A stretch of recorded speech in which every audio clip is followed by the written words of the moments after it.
ഉപ്പാക്കുള്ള ഒരു പ്രത്യേക പണി എന്താ? ഈ ദിക്റൊക്കെ ചൊല്ലിക്കഴിഞ്ഞാൽ മക്കൾ നന്നാകാൻ വേണ്ടി ദുആ ചെയ്യും. എപ്പോഴും ആരെ കണ്ടാലും മക്കൾ നന്നാകണമെന്ന് ദുആർക്കും. ആരെ കണ്ടാലും ഉപ്പാക്ക് പറയാനുള്ളത് തന്നെ. ആ ഉപ്പയാണ് ഉസ്താദുമാരുടെ നിർദ്ദേശപ്രകാരം പ്രിയപ്പെട്ട അനുജനെ, അന്നു ഹിഫ്ലിന് നല്ല കഴിവുണ്ടായിരുന്നു, നന്നായി പഠിക്കാനുള്ള കഴിവുണ്ട്.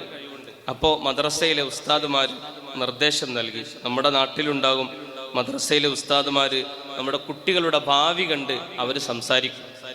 ഇന്ന ആളെ ഇന്ന ദേവാ കോളേജിൽ ചേർക്കണം, ദർസിൽ കൊണ്ടാക്കണം. അത് അവരെ കഴിവ് കൊണ്ട് ഉസ്താദുമാരുടെ നിർദ്ദേശം രക്ഷിതാക്കൾക്ക് ലഭിക്കുന്നതാണ്. എന്നതുപോലെ മദ്രസയിലെ ഉസ്താദുമാർ പറഞ്ഞു, ഇവനങ്ങളൊരു ഹിഫ്ലുൽ ഖുർആനിൽ ചേർക്കുകയാണെങ്കിൽ നന്നായി പഠിക്കും. ഉപ്പ അത് മനസ്സിലാക്കി. അന്ന് ഹിഫ്ലുൽ ഖുർആൻ ഞങ്ങളുടെ നാടിനോട് അടുത്ത സ്ഥലം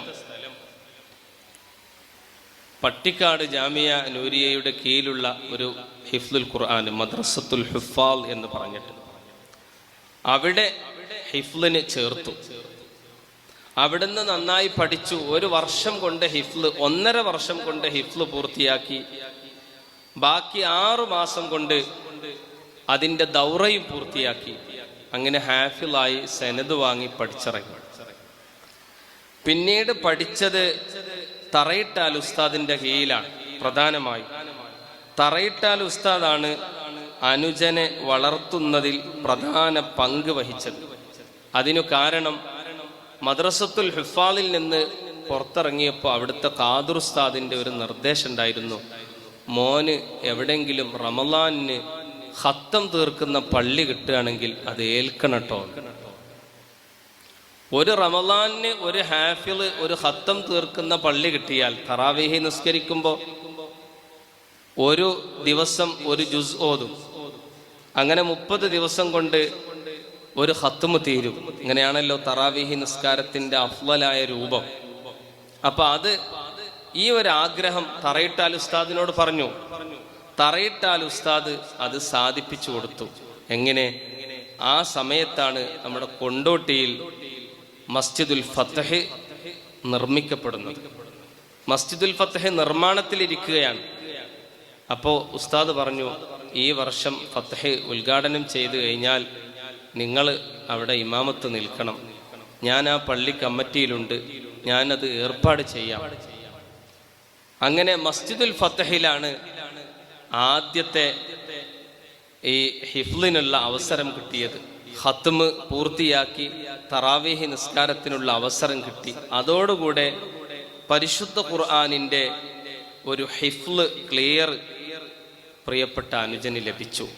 അപ്പൊ ഖുർആൻ ഇങ്ങനെ പാരായണം ചെയ്യുമ്പോൾ തന്നെ ഖുർആനിൽ നിന്ന് കശ്ഫ് നമുക്കൊക്കെ ഉണ്ടാവും.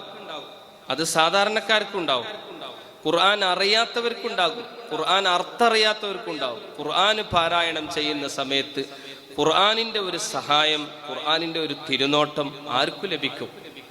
അങ്ങനെ ആ ഖുർആനിന്റെ സഹായം എന്നോണം പിന്നീട് പ്രഭാഷണ കലയും മസ്ജിദുൽ ഫത്ഹിൽ നിന്ന് തന്നെയാണ് സാധിച്ചെടുക്കുന്നത്. അപ്പോൾ അന്ന് നമ്മുടെ ഷാഫി സഖാഫി ഉസ്താദാണ് മസ്ജിദുൽ ഫത്ഹിലെ ഖുർആൻ പ്രഭാഷകൻ. ഇന്നും അദ്ദേഹം തന്നെയാണ്. അപ്പൊ ഇടക്ക് അന്നത്തെ പ്രഭാഷണം എന്ന് പറഞ്ഞാൽ റമളാനിൽ 30, റമളാനിലെ ളുഹർ മുതൽ അസ്ർ വരെ, റമളാൻ ഫുള്ള് ഷാഫി ഉസ്താദ് തന്നെ. ഞായറാഴ്ചത്തെ സ്പെഷ്യൽ ഖുർആൻ ക്ലാസ്സിന് പുറമെ. അപ്പൊ ഇടക്ക് ഷാഫി ഉസ്താദ് വരാതിരിക്കും. ഉസ്താദിന് എന്തെങ്കിലും അസൗകര്യം ഉണ്ടാകുമ്പോൾ വരാതിരിക്കും. അപ്പൊ അനുജനെ ഏൽപ്പിക്കും, നിങ്ങൾ ഏതായാലും ഖുർആനൊക്കെ പഠിച്ച ആളല്ലേ, കുറച്ച് ആയത്തൊക്കെ അവിടുന്ന് ഇവിടുന്നൊക്കെ നോക്കിയിട്ട് നിങ്ങൾ പ്രസംഗിച്ചോളി എന്ന് പറയും. അപ്പൊ അനുജൻ ആ അവസരം ഉപയോഗപ്പെടുത്തി ഖുർആന് നോക്കി പറഞ്ഞപ്പോൾ നല്ല രസം കിട്ടി. അതാ സംഭവം. ഖുർആന് നോക്കി പറഞ്ഞപ്പോൾ നല്ല രസം കിട്ടി. ഖുർആനിന്റെ തഫ്സീറുകൾ അന്ന് ആ മസ്ജിദുൽ ഫത്ഹിന്റെ ഉദ്ഘാടനത്തോടു കൂടെ തന്നെ ഗൾഫിൽ നിന്ന് അവർ വരുത്തിച്ചിരുന്നു. അവിടെ റൂഹുൽ ബയാനും റൂഹുൽ മആനിയും തഫ്സീർ ഖുർത്തുബിയും റാസിയും ഒക്കെ ഉണ്ടായിരുന്നു. റൂഹുൽ ബയാനാണ് കൂടുതൽ അടിസ്ഥാനപ്പെടുത്തൽ. അപ്പൊ ആ തഫ്സീർ നോക്കി ഓരോ ആയത്തും ഇങ്ങനെ കണ്ടുപിടിച്ച് തഫ്സീർ നോക്കിയപ്പോൾ ഇത് നല്ലൊരു പരിപാടിയാണ് എന്ന് മനസ്സിലാക്കി. അൽഹംദുലില്ലാ, അതിൽ തെളിഞ്ഞു. ഖുർആൻ ഏതൊരു മനുഷ്യനെയും തെളിയിക്കും. അങ്ങനെ ഖുർആൻ പ്രഭാഷണത്തിലേക്ക് വരാനുണ്ടായ ഒരു കാരണം അതാണ്. പിന്നെ തിരക്കായി. പക്ഷേ എത്ര തിരക്കായിട്ടും ഖുർആന് കൂടെ കൊണ്ട് നടക്കും. ആ തെളിവ് കൊണ്ട് തന്നെ ഖുർആൻ എവിടുന്ന് ചോദിച്ചാലും വന്യരായ ഷെയ്ഖുന ഉസ്താദ് അനുസ്മരിച്ചു, ചെറിയപ്പി ഉസ്താദ് അനുസ്മരിച്ചു. എന്ത് സുന്നത്ത് ജമാഅത്തിന്റെ അഖീദ സ്ഥാപിക്കുമ്പോഴും ഖുർആന് വേണമല്ലോ. അപ്പൊ ഖുർആൻ ആയത്ത് ഓതുമ്പോ ഖുർആൻ ആയത്ത് ഓതിയിട്ട് ഇന്ന സ്ഥലത്ത് ആയത്തുണ്ട്, അപ്പൊ ആയത്തിന്റെ ഒരു ഭാഗം ഉസ്താദുമാർ ഓതും, അത് പൂർത്തിയാക്കാൻ വേണ്ടി പറയുമ്പോൾ അത് പൂർത്തിയാക്കി കൊടുക്കും, അത് പൂർണ്ണമായിട്ട് ഓതി കൊടുക്കും. അത് ഇന്ന സൂറത്തിലാണ്, ഇന്ന സൂറത്തിലെ ഇത്രാമത്തെ ആയത്താണ് എന്ന് പറയും. ഈ വിയോഗത്തിന് ശേഷം എന്നെ ഒരു ഉസ്താദ് വിളിച്ചു, ഖുർആൻ പ്രഭാഷണം നടത്തുന്ന ഒരു ഉസ്താദ് വിളിച്ചു. ഞാൻ പലപ്പോഴും വിഷയം കണ്ടെത്തുമ്പോൾ എനിക്ക് ഖുർആൻ ആയത്ത് കിട്ടും, പക്ഷെ ആ ഖുർആൻ ആയത്ത് എവിടെ, ഏത് സൂറത്തിൽ, എത്രാമത്തെ ആയത്ത്, അതിന് സമാനമായ ആയത്തുകളുള്ള സൂറത്ത് ഏത് എന്ന് ഞാൻ പലപ്പോഴും ഉസ്താദിനോടാണ് ചോദിക്കാറുള്ളത്. അപ്പൊ എന്നെ സഹായിക്കുന്ന ഒരാൾ എനിക്ക് നഷ്ടപ്പെട്ടു എന്നതിൽ വല്ലാത്ത ഖേദമുണ്ട്. അത് ഞാൻ നിങ്ങളുമായി പങ്കുവച്ചതാണ് എന്ന് പറഞ്ഞു.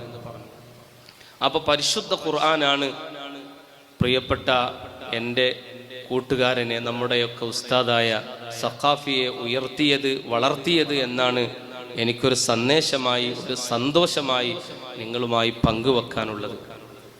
എത്ര ക്ഷീണം അനുഭവപ്പെട്ടാലും ചിലപ്പോൾ സിയാറത്തൊക്കെ ചെയ്തു വന്നാൽ ജലീൽ ഉസ്താദിന് അനുഭവം പറയാണ്ട്.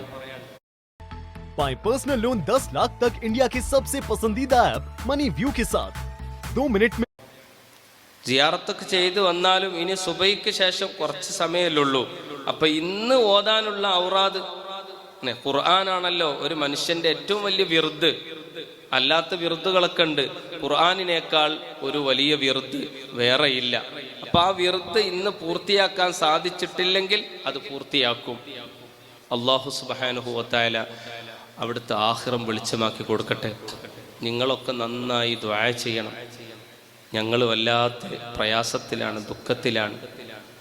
ഒരു മരത്തിന് ഇടി കൊണ്ടാൽ എങ്ങനെ ഇരിക്കും, അതുപോലെയാണ് ഒരിക്കലും ഓർക്കാൻ കഴിയാത്ത, ഒരിക്കലും ചിന്തിക്കാൻ പോലും കഴിയാത്ത ഒന്നാണ് സംഭവിച്ചത്. അള്ളാഹുവിൻ്റെ ഖള ആണ്, അതിൽ പൊരുത്തപ്പെടുകയല്ലാതെ നമുക്ക് വേറെ സമാധാനമില്ല. ആ ഒരു ആശയം നമ്മുടെ മുന്നിലില്ലെങ്കിൽ നാം ഒക്കെ പതറിപ്പോകുമായിരുന്നു. കാരണം പെട്ടെന്നുള്ള സ്റ്റോക്ക് അത്രയും വലുതാണ്. അനുജനെ സംബന്ധിച്ചിടത്തോളം കുടുംബത്തിൻ്റെ ഒരു അത്താണിയാണ്, ആശാകേന്ദ്രമാണ്. എനിക്ക് 6 സഹോദരിമാരുണ്ട്. ഈ 6 സഹോദരിമാരുടെയും കാര്യത്തിൽ ഇടപെടുന്ന ഒരാളാണ്. അവരൊക്കെ സാമ്പത്തികമായി വല്ല പ്രയാസം വരുന്ന സമയത്ത് അത് പരിഹരിക്കുന്ന ആളാണ്. തിരിച്ച് ഇന്ന ഡേറ്റിന് നിങ്ങളത് തരണമെന്ന് ഒറ്റ പെങ്ങളോടും പറഞ്ഞിട്ടില്ല. അവരാവശ്യപ്പെടുന്ന സംഖ്യ കൊടുക്കും, തിരിച്ചു കൊടുത്താൽ അത് സ്വീകരിക്കും. തിരിച്ചു തരണമെന്ന് പറയലില്ല. അവരെവിടുന്നെങ്കിലുമൊക്കെ സംഘടിപ്പിച്ച് കിട്ടിയാൽ ഓല് കൊടുക്കും. അങ്ങനെ അവർക്കാണ് വലിയ പ്രയാസം. സാധാരണ ഞാനുമായിട്ട് ഫോൺ സംഭാഷണം ഞങ്ങളായിട്ട് നടത്തുമ്പോൾ ഫോണിൽ സംസാരിക്കുമ്പോൾ നിങ്ങൾക്കും പലപ്പോഴും അനുഭവം ഉണ്ടാവും. ഫോണിൽ സംസാരിക്കുമ്പോൾ കുറച്ചേ പറയുള്ളൂ. അത് എന്നോടും അങ്ങനെ തന്നെ. ഒരു 2 മിനിറ്റ് അല്ലെങ്കിൽ 3 മിനിറ്റ് കൊണ്ട് അത് കഴിയും. നേരിട്ട് മുഖാമുഖമായിട്ട് സംസാരിക്കുമ്പോൾ എത്രയും പറയും. പക്ഷേ ഈ ഞായറാഴ്ച അല്ലേ മരണം നടക്കുന്നത്, ബുധനാഴ്ച ഞാനുമായിട്ട് 3/4 മണിക്കൂർ നേരം സംസാരിച്ചിട്ടുണ്ട്. അന്ന് എവിടുന്നാ നീ വിളിക്കണമെന്ന് ചോദിച്ചു. ഞാൻ കൊല്ലത്തുനിന്നാണ്. കാരണം ദർസുള്ള സമയത്ത് ഫോൺ ചെയ്യല്ല. എവിടുന്നാ വിളിക്കണമെന്ന് വെച്ചാൽ കൊല്ലത്തുനിന്നാണ്. അപ്പോൾ ഇന്നലെ വന്നതാണ്, ഇന്നും കൂടെ പരിപാടി ഉണ്ട്, അത് കഴിഞ്ഞിട്ട് തിരിച്ചു പോകണം എന്ന് പറഞ്ഞു. കൊല്ലത്തുനിന്നാണ്. 3/4 മണിക്കൂർ സംസാരിച്ചിട്ട് തീർന്നിട്ടില്ല. പിന്നെ ബാങ്ക് കൊടുത്തപ്പോൾ ഞാൻ പറഞ്ഞു, പള്ളിയിൽ നിന്ന് ബാങ്ക് കൊടുക്കുന്നുണ്ട്, ജമാഅത്തിന് പള്ളിയിലെത്തണം, ഇനി നമുക്ക് പിന്നെ സംസാരിക്കാമെന്ന് പറഞ്ഞു. പിന്നെ സംസാരിച്ചിട്ടില്ല. അതാണ് അവസാനത്തെ സംസാരം. പക്ഷേ ആ 3/4 മണിക്കൂർ സംസാരത്തിൽ ഞങ്ങളുടെ കുടുംബത്തിൻ്റെ കാര്യം, അനുജൻ്റെ വീട് പണി നടക്കുന്നുണ്ട്, ആ വിഷയം, 3 പെങ്ങന്മാരുടെ വിവാഹ പ്രായമെത്തിയ പെൺമക്കളുണ്ട്, 3 പെങ്ങന്മാർക്ക്, 6ൽ 3 ആൾക്കും അവരുടെ വിവാഹ കാര്യങ്ങൾ. ഞാൻ സേവനം ചെയ്യുന്നത് ഓമശ്ശേരിയിലാണ്. ഓമശ്ശേരിയെക്കുറിച്ച്, അടുത്ത വർഷത്തെ അവസ്ഥയെക്കുറിച്ച്, അവൻ സേവനം ചെയ്യുന്നത് ഇവിടെ CK നഗറിലാണ്. CK നഗറിലെ ഇവിടുത്തെ സാഹചര്യത്തെക്കുറിച്ച്, ഇവിടുത്തെ മദ്രസയുടെ പണിയെക്കുറിച്ച്, ദർസിനെ കുറിച്ച്, 2ാം മദ്രസായ ജലീൽ ഉസ്താദിനെ കുറിച്ച്, അങ്ങനെ എന്തൊക്കെ വിഷയങ്ങളാണ് ഈ ഒരു 3/4 മണിക്കൂർ സംസാരത്തിൽ വന്നത് എന്നത് പിന്നീടാണ് എനിക്ക് ഓർമ്മ വന്നത്. അവിടെ വരാത്തൊന്നുമില്ല എല്ലാ വിഷയവും. ഇതൊക്കെ എനിക്കുള്ള ഒരു മുന്നറിയിപ്പായിരുന്നു. ഇങ്ങനൊക്കെ കുടുംബത്തിൻ്റെ കാര്യങ്ങൾ ശ്രദ്ധിക്കണം എന്ന് പറയുന്നതായിരുന്നു എന്ന് പിന്നീടാണ് ചിന്തിച്ചപ്പോൾ മനസ്സിലായത്. ഇനി അതുമല്ല രസം, ചെറിയ അഞ്ചനോട്, ഇർഫാനിയോട് സാധാരണ യാത്രയിലൊന്നും ആരും കൊണ്ടുപോവില്ല. നിങ്ങൾക്കറിയാലോ, ഒരു ഡ്രൈവർ മാത്രം കൂടെ ഉണ്ടാവല്ലേ.